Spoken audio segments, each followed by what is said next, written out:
வணக்கம். செல்வகுமாரின் அறுவடை, விதைப்பு, பூச்சி விரட்டி அடித்தல், உலர்த்துதல், செங்கல் சூளை பணிகள், உப்பளப் பணிகள், கட்டிடப் பணிகள், கான்கிரீட் தளம் அமைத்தல், பில்லர் குழி தோண்டுதல் மற்றும் அனைத்து பணிகளுக்குமான அதாவது சாலை போடுதல் அனைத்து பொது பணிகளுக்குமான வானிலை முன்னறிவிப்பு 2025 ஜூன் 15 ஞாயிற்றுக்கிழமை அதிகாலை ஆய்வறிக்கை. அதிகாரப்பூர்வ வானிலை அறிக்கைக்கு இந்திய வானிலை ஆராய்ச்சித்துறை அறிக்கையை பார்க்கவும். முதல்ல அறுவடை விவசாயிகள் கவலைப்பட வேண்டாம். இன்றிலிருந்து மேற்கு தொடர்ச்சி மழைக்குத்தான் 3 நாள் மிக கனமழை பொழிவு. மேற்கு தொடர்ச்சி மலையில் பெய்யக்கூடிய மழை கணவாய்கள் வழியாக மேற்கு மாவட்டங்களுக்கு சாரலை கொடுக்கும். அது தமிழ்நாட்டின் உள் மாவட்டங்கள் வரைக்கும் சாரலை கொடுக்கலாம். வங்கக்கடலோரம் அங்கொன்றும் இங்கொன்றும் தூறலை கொடுக்கும். இன்றைக்கும் நாளைக்கும் நாளைய மறுநாள் செவ்வாய்க்கிழமை வரைக்கும் 15, 16, 17 3 நாட்களுக்கு வங்கக்கடலோரம் வரைக்கும் மேகமூட்டம் வந்தாலும் பெரிய மழைக்கு வாய்ப்பில்லை. மேற்கே போக போக குறிப்பாக வால்பாறை, நீலகிரி, கன்னியாகுமரி, குற்றாலம் மலைப்பகுதி மற்றும் தேனி இந்த பகுதிகளில் தான் நல்ல மழை காத்திருக்கு. கேரளாவில் இருக்கு, அணைகள் நீர்பிடிப்பு பகுதிகளில் இருக்கும், வயநாடு குடகு பகுதிகளில் இருக்கும். நீலகிரி வால்பாறை முதலிடத்தை பிடிக்கும். நீலகிரி முதலிடம், வால்பாறை அடுத்த இடம், கன்னியாகுமரி அடுத்த இடத்தை பிடிக்கும். அடுத்து குற்றாலம், தென்காசி, தேனி இந்த மாவட்டங்கள். ஆக கிழக்கே வர வர மழை இருந்தாலும் தூறலாக மாறிவிடும் வங்கக்கடலோரம். ஆனால் மழை 3 நாட்களுக்கு மிரட்டும். வானம் மேகம் சூடும். மாலை இரவிலே வடவுள் மாவட்ட பகுதிகளில் ஒரு சில இடங்களில் நனைக்கும். லேசான மழை ஓரிரு இடங்களில் இருக்கலாம்.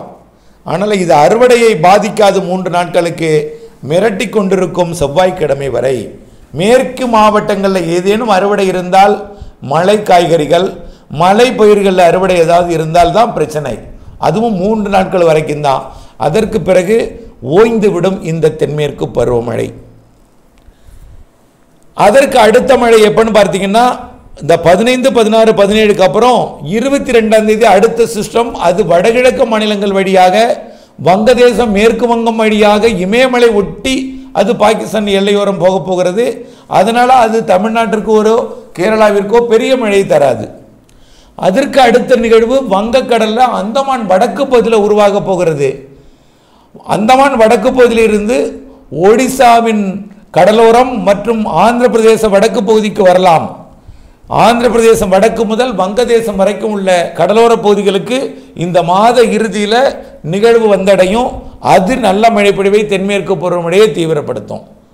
அதுவரை வரக்கூடிய 15, 16, 17க்கு பிறகு 21லிருந்து 25 வரை ஒரு சில இடங்களில் லேசான மழை, வெப்பச்சலன இடிமழை இருக்கும். மாத இறுதியிலிருந்து தென்மேற்கு பருவமழை தீவிரமடையும். ஆகவே இவை எல்லாம் உங்களுக்கு அறுவடைக்கு நாள் எது என்று உங்களுக்கு புரிந்திருக்கும். பூச்சி விரட்டி அடித்தலை பொறுத்த வரைக்கும் இன்னிலிருந்து 3 நாட்களுக்கு மாலையில் மேகம் வரும், தூறல் வரும், நனைக்கும் மழை வரும். முடிந்தால் காலையில் பூச்சி விரட்டி அடிங்க. அதுவும் மேற்கு மாவட்டங்களில் மதியமே மழை வந்துடும். மேற்கு தொடர்ச்சி மலையில் எப்பொழுதும் மழை இருக்கும். கண்டிப்பாக மதியம், மாலை, இரவு, நள்ளிரவு, அதிகாலையில் நல்ல மழை இருக்குது. மேற்கு தொடர்ச்சி மலையில் நாளை 16ஆம் தேதி கனமழை இருக்குது. நீலகிரி வால்பாறையில் 16, 17 நல்ல மழை இருக்குது. ஒட்டுமொத்தம் இப்போ கிழக்கு கரையோரம் மட்டும்தான் பூச்சி விரட்டிக்கு அடுத்த நாள் ஏற்ற நாள். உலர்த்துதலுக்கும் கிழக்கு கரையோரம் மதியம் வரைக்கும் ஏற்ற நாள். மாலையில் மேகம் வந்துடும், அங்கொன்றும் இங்கொன்றும் தூறலை போடும். நாளை நல்ல ஒரு தூறல் கிடைக்கும். ஆனால் பெருமழை இல்லை, அங்கொன்றும் இங்கொன்றும் தூறல் தான். ஆக உலர்த்துதல் முன்னெச்சரிக்கை தேவை. கடலோரம் மேற்கே உலர்த்த முடியாது, உலர்த்தினால் முன்னெச்சரிக்கை தேவை. மலைப்பகுதிகளில் உலர்த்துவதற்கு வாய்ப்பில்லை. வானம் மேகம் சூழ்ந்தே 3 நாட்களுக்கு இருக்கும். 3 நாட்களுக்கு குளிர்ந்த வானிலை தான், குளிர் வானிலை தான். உடுமலைப்பேட்டை, பொள்ளாச்சி எல்லாம் தேங்காய் வெட்டி காய போடுறது, கொப்பரைக்கு தேங்காய் வெட்டி போடுறதெல்லாம் முடியாது. 3 நாட்களுக்கு அந்த பணியை நிறுத்தி வச்சிருங்க. நீலகிரி முதல் கன்னியாகுமரி வரைக்கும் மேற்கு தொடர்ச்சி மலை மாவட்டங்கள், கணவாய் பகுதிகள்லாம் 3 நாட்களுக்கு மேகமூட்டம். உள்ளே லேசாக சாரல் தூறல் கொடுக்கும். வங்கக்கடலோரம் அங்கொன்றும் இங்கொன்றும் தூறல். அப்போ இது அறுவடைக்கு புரிந்திருக்கும், உலர்த்துதலுக்கு புரிந்திருக்கும், பூச்சி விரட்டு அடித்தலுக்கு புரிந்திருக்கும். அடுத்தபடியாக நாற்று விடுதல், நாற்றங்காலில் தண்ணி கட்டணுமா? நாற்றங்காலில் டெல்டா மற்றும் வடகடலோரத்திற்கு பெரிதாக இருக்காது மழை, ஆனால் ஓரிரு இடங்களில் லேசான மழை இருக்கும். வட உள் மாவட்ட பகுதிகளில் இரு இடம்தான். டெல்டாவிற்கு தூறலாம், நாளை கொஞ்சம் தூறல் கூடுதலாக இருக்கலாம். திங்கட்கிழமை மாலையில் முன்னிரவிலே லேசான ஒரு தூறல் நினைக்கலாம், ஆனால் அது பெருமழை அல்ல. 16ஆம் தேதி திங்கட்கிழமை இரவு அல்லது மாலை இப்படித்தான் இருக்கும். மேற்கு தொடர்ச்சி மலை மற்றும் மேற்கு மாவட்டங்களில் மட்டும்தான் கொஞ்சம் கூடுதல் மழை இருக்குது. அது நாற்று விடுதல், கொத்தமல்லி, பாத்தி இதுக்கெல்லாம் கொஞ்சம் அச்சுறுத்தலை கொடுக்கும் மழையாக இருக்கும். எல்லா மழையுமே செவ்வாய்க்கிழமைக்கு மேல் விலகிடும். ஒட்டுமொத்த தமிழ்நாட்டில் 18லிருந்து 22ஆம் தேதி வரை மழைக்கு வாய்ப்பில்லை. மேற்கு தொடர்ச்சி மலை நீலகிரி மற்றும் வால்பாறையில் லேசாக இருக்கலாம், அவ்வளவுதான். 22ஆம் தேதிக்கு பிறகு வெப்பச்சலன இடிமழை பிடிப்பு தொடங்கும். மெல்லநகரும் காற்றை கொண்டு வரக்கூடிய வடகிழக்கு மாநில நிகழ்வு மெல்லநகரும் காற்றை கொடுக்கக்கூடிய வெப்பச்சலன இடிமழை பிடிப்பை கொண்டு வரும் 22லிருந்து 27ஆம் தேதி வரை. 28, 29, 30 மீண்டும் தென்மேற்கு பருவமழை தீவிரமடையும். அப்பொழுது நல்ல மழை கொடுக்கும். அப்போது இப்போ இந்த தகவலை வைத்து நீங்கள் எல்லா பணிகளுக்குமே திட்டமிடுவதற்கு வசதியாக இருந்திருக்கும். இப்போது பில்லர்குடி தொடரணுமா? மேற்கு தொடர்ச்சி மலை மாவட்டங்களில் முடியாது, வங்க கடலோரத்தில் செய்யலாம், ஆனால் லேசான மழை இருக்கலாம். நாளை இன்றைக்கு தூறலாம், இதை வச்சு நீங்கள் பிளான் பண்ணீங்க. ஆனால் வட உள் மாவட்ட பகுதிகளில் நினைக்கலாம் லேசான மழை இன்றைக்கே இருக்கலாம், நாளைக்கு கண்டிப்பாக இருக்கும். வட உள் மாவட்ட பகுதிகளில் நினைக்கலாம் லேசான மழை இருக்கலாம், அவ்வளவுதான். டெல்டாவிற்கு தூறலாம், அங்கொன்றும் இங்கொன்றும். தென் மாவட்ட கடலோர பகுதிகளில் அங்கொன்றும் இங்கொன்றும் தூறல். மேற்கே போக போக தூறல் என்பது நினைக்கும் லேசான மழையாக மாறி கணவாய் பகுதிகளில் மிதமான மழையாகவும் கனமழையாக மலையிலையும் கேரளாவில் மிக கனமழை பொழிவும் இருக்கும். அடுத்தபடியாக சாலை போடுதல். சாலை போடுதலுக்கு பெருசாக பாதிக்காது, மேற்கே மட்டும்தான் பிரச்சனைங்க. நீ கோயம்புத்தூர் நீலகிரி முதல் கன்னியாகுமரி வரைக்கும் தான் பிரச்சனை, கர்நாடக எல்லை வரும் பிரச்சனை. வங்கக்கடலோர சாலை பாதிப்பு இருக்காது.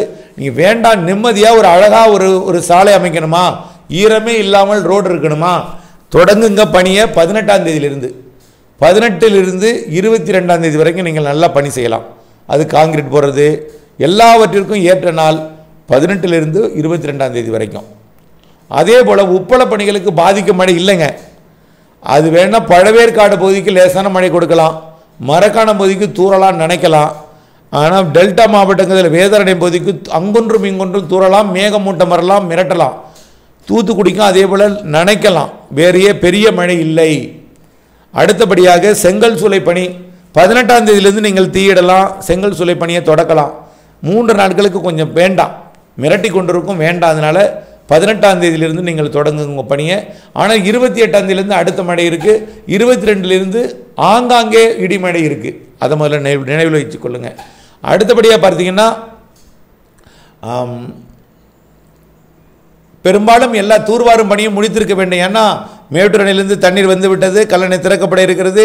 வரக்கூடிய நாட்களில் கண்டிப்பாக காவிரி கடைமடை வரை தண்ணீர் செல்லும். இவையெல்லாம் கவனத்தில் கொண்டு விரைந்து தூர்வாரும் பணியை முடித்துக்கொள்ள கேட்டுக்கொள்கிறேன்.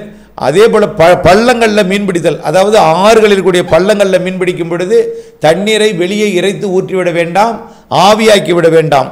மீனை விட மழை நீர் மிக மிக முக்கியம், தண்ணீர் சேமிப்பு மிக மிக அவசியம்.